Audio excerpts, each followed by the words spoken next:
Okay, hi Year 12 and welcome to your lesson on inverse functions, which is section 2.4 on page 36 of your book.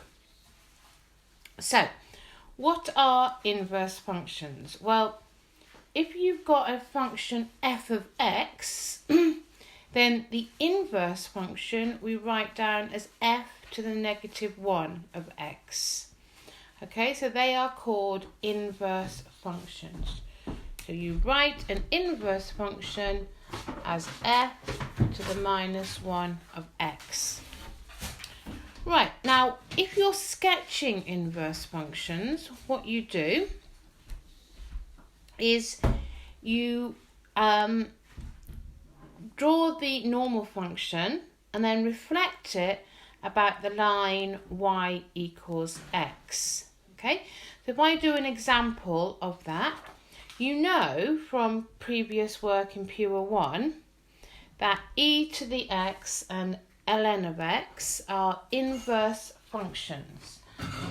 So we know the shape of both of those, so if I just draw them both on one graph, you can see the connection. So y equals e to the x goes through the point 0, 1, okay, and the x-axis is an asymptote. Then if I sketch in a different colour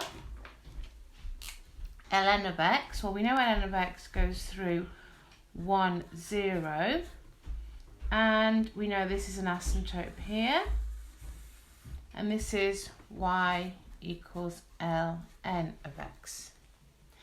And you can see that one is a reflection of the other about the line y equals x. So that's the connection between inverse functions and how to sketch them. So you sketch the one and you reflect it about the line y equals x. What you can also notice that the x and y coordinates flip. So this goes through 0, 1 and the inverse goes through 1, 0.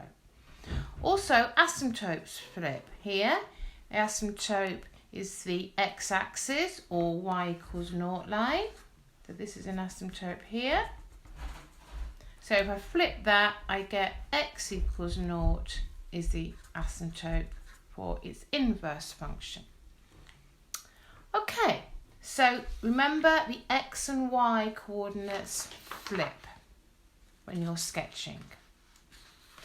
Right, so next, and really important point here, that inverse functions only exist for one-to-one functions.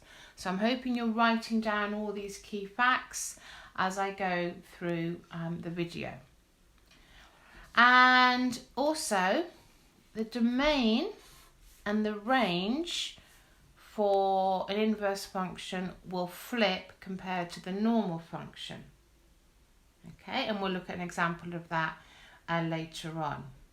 So the domain and the range will flip. In fact, if I show you a quick example now, if we look back at our sketching for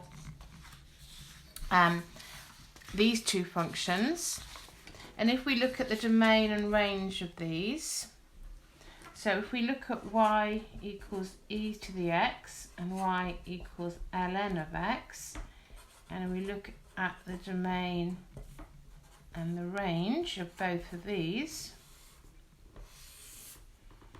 okay, so the domain of y equals e to the x, okay, so this exists for all the x values. So this exists for all real numbers.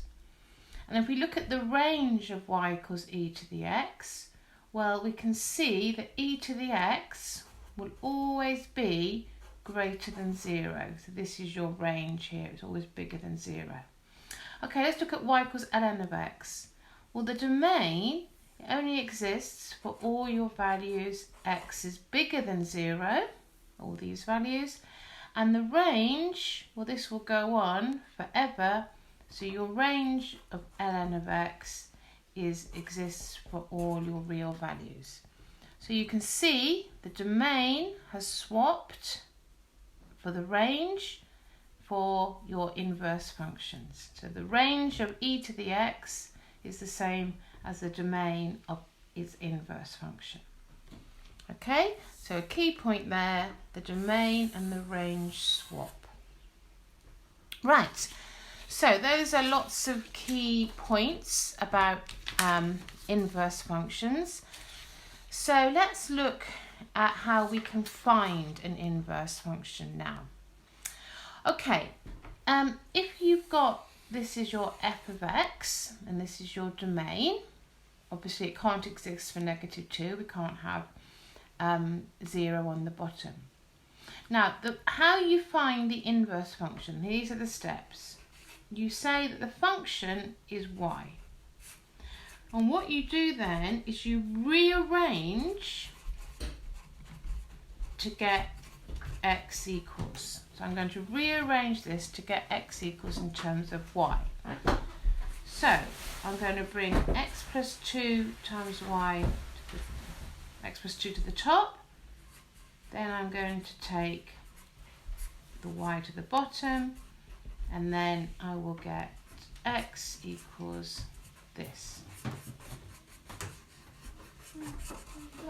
Okay, so I can write my inverse function, and instead of writing the y, I write my x. So this is my solution. So here is an example of inverse functions. The way this is written is the function f maps all your x values to x plus 4 over 3. Another way of writing that is f of x equals x plus 4 over 3. So this is a mapping way of writing it, and this is exactly the same. And this here is your domain, where x belongs to all the real numbers. So the first question is find the range of f of x.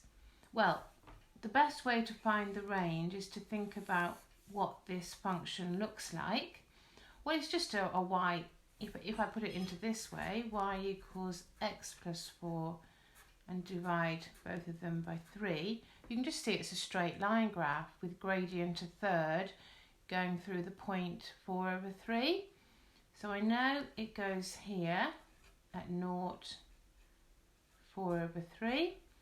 And if I was to rearrange this to make this equal to 0, to find out what x would be when y is 0, I'm going to get minus 4 over 3 times 3 equals x, which is -4. So I can see it's going to go through -4. So it's just a straight line graph. The domain is all the real values of x, and the range is all the real values. So we say that the range of f of x is all the numbers, all the real numbers. Okay? Now when we write range, we write f of x. When we write domain, we write x. Okay, let's find the inverse function. So how we do that, we just let y equal, and we're going to rearrange to get y. So 3y equals x plus 4. So 3y minus 4 equals x. So I've rearranged to get x, and now I just write it like this. I replace the y with an x. So this is my inverse function. So this inverse function is a line, straight line, going through -4 on the y-axis and a gradient of 3. Yeah, this one was a gradient of a third, and it goes through -4 on the x-axis. Right, so the domain and range of each of these. And before I do that, I think I'm just going to sketch both of them on the same graph. Okay, So let's just get a nice big graph here. Okay. So the first one went through -4, 0 and 4/3 here. If I had a ruler, that would be great, wouldn't it? I haven't, so I'll just use this. Okay, so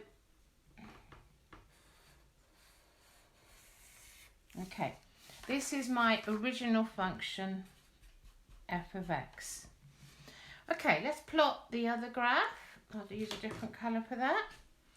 So if I look at my inverse function, which we just rearranged to get 3x minus 4, so it's going to go through when x is 0, y is -4. You see that these two points, the x and y values, are flipped. And then this was 0, 4/3, and now it will be 4/3, 0. So this was here 0, 4/3. So again, the x and y coordinates have just flipped. And if I was to draw this straight line, I would get here. Okay, so this line would continue, the black line, my original f of x function would continue this way, and my orange inverse function would continue this way. Okay, so I can see that one is a reflection of the other about the line y equals x, and that line y equals x will go through where the two cross. Okay, so this is my line y equals x, and this point here where f of x equals the inverse function, we can see that they're both on the line y equals x, an important fact there. Okay, so we can see that the domain and range for both of these functions is all the real numbers.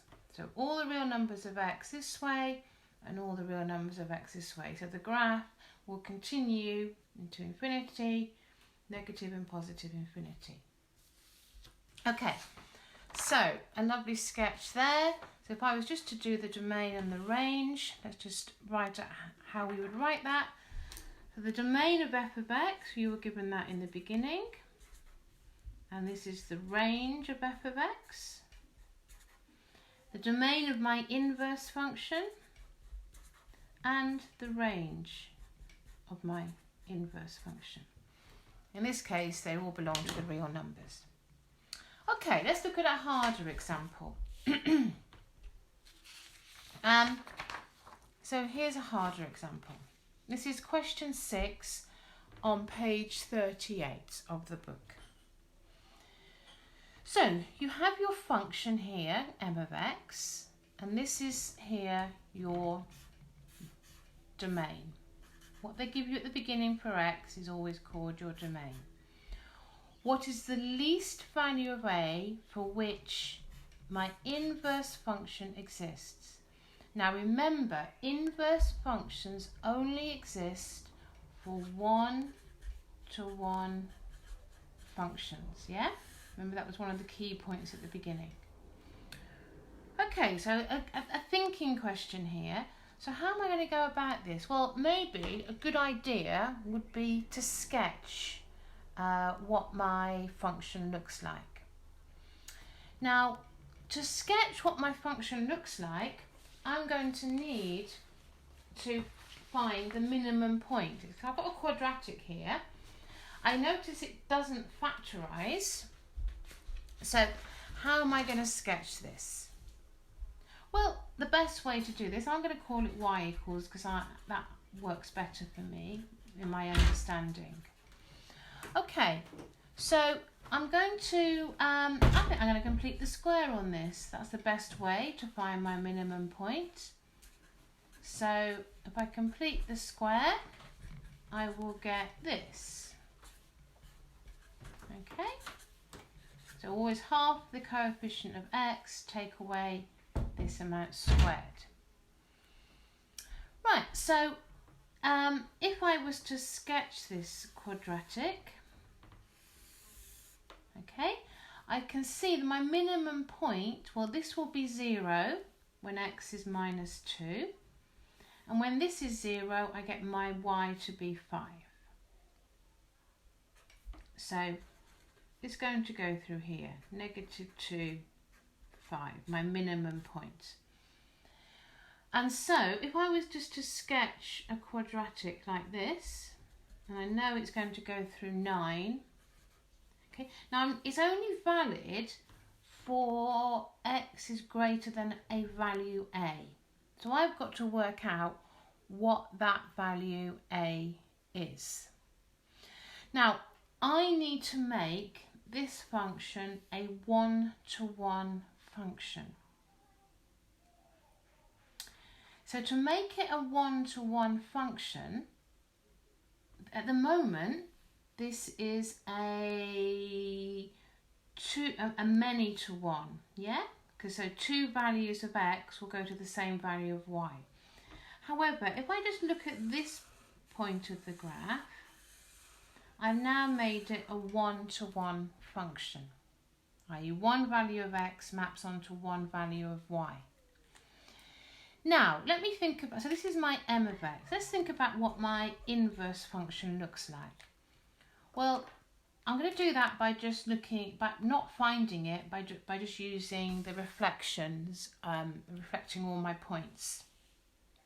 So, I know -2, 5 will go to 5 minus 2 here. And I know this is 0, 9. I know 0, 9 will go to 9, 0.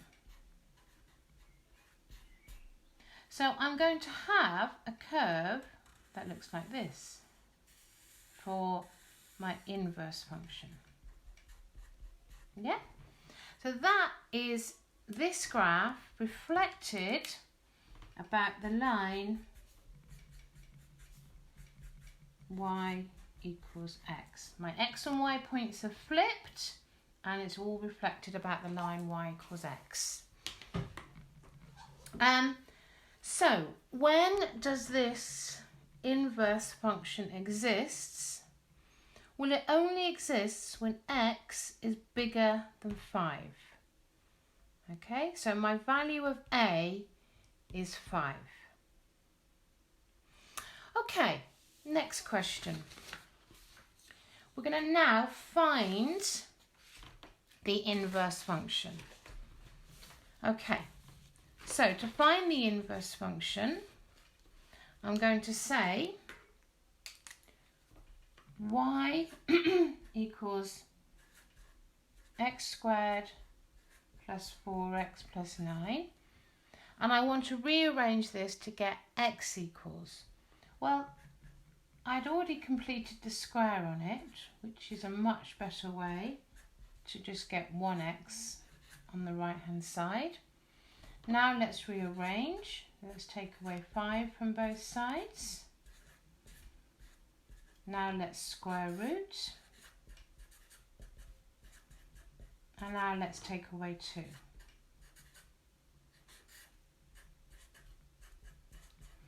So here is my beginning of my inverse function, but let's write it in the correct way. So m to the minus 1 of x will equal, replace the y's with the x's, and this is my inverse function. And you can see this only exists when the square root is bigger than 0. So it only exists when x is greater than 5. I suppose it could also exist for equaling 5. Yeah, okay. So that's why we get a to be equal to 5. And you can see from the graph that it only exists for x is greater than 5. Okay, so that was quite a complicated question. I'm going to go through one more difficult question, and that is question 11 here. Okay, now you've got a piecewise function here. No, you haven't, sorry. You've got two functions, f and x. F and g, apologies. F and g. And we're first of all asked to work out the range of f. Okay, what I'm going to do to work out the range of f, I'm going to do a sketch of what f looks like. Yeah, well, I know that if I was just doing e to the x, it would be like this, going through 0, 1. But now I'm taking away 5, so my whole graph will go down by 5. So my asymptote was here. My asymptote was at y equals 0. So now my asymptote will go down to y equals negative 5. My point 0, 1 will go now down to 0, negative 4, taking away 5. And the graph will be exactly the same. So this is my function x. So the domain exists, x exists, my domain, x belongs to all the real numbers, so everything along here. And I can see that my range is f of x has got to be greater than negative 5. So my range, f of x, is greater than negative 5. It can't equal negative 5 because there's an asymptote there. Okay, next we're asked to find the inverse function. So how do we do that? We let y equal the function. I then rearrange.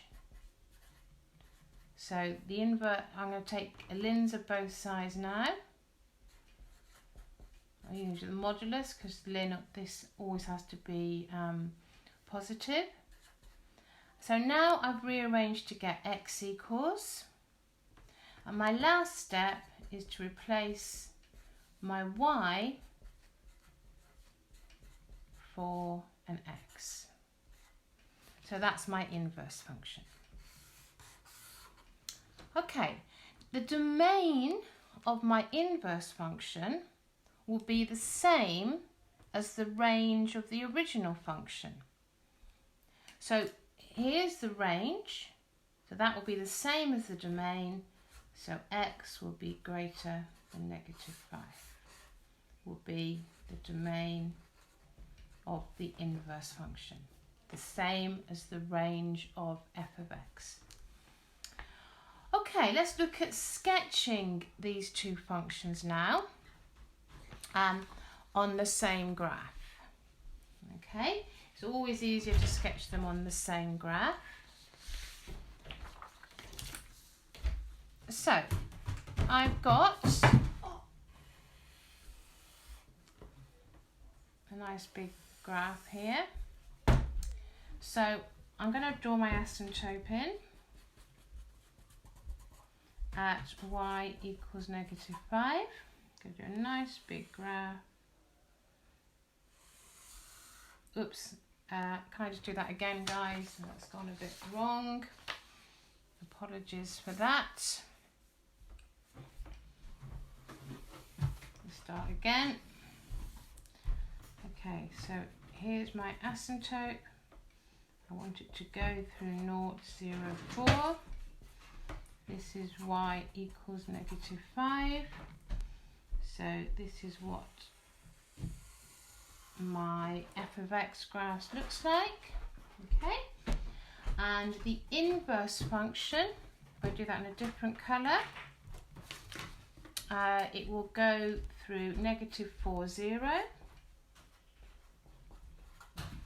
It will now have an asymptote at x equals x equals minus 5. So it's going to look like this.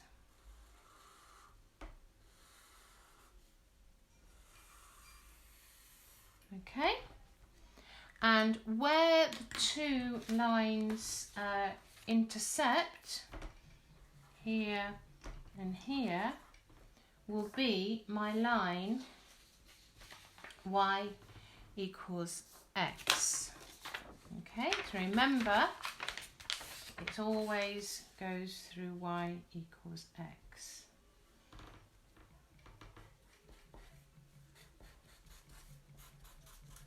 Okay, so let's just make that a little bit bigger, and that's my line y equals x.